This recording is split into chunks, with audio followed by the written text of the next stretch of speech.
Welcome to my YouTube channel Extreme Ritik. So today we will talk about how to understand your cash balance versus buying power.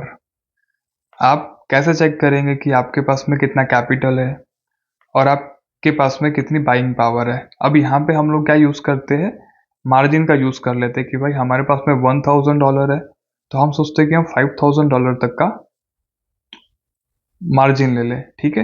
But यहाँ पे मैं आपको recommend करूँगा, experts ने जितना भी बताया कि आप मैक्सिमम जो है 2x तक का, या फिर डिपेंड करता है कि आपके स्ट्रेटेजी क्या है, आपका डिसिप्लिन लेवल क्या, साइकोलॉजी क्या है आपकी, तो आप 2x तक का मैक्सिमम यहाँ पे या फिर 3x तक का मैक्सिमम मार्जिन ले सकते हैं।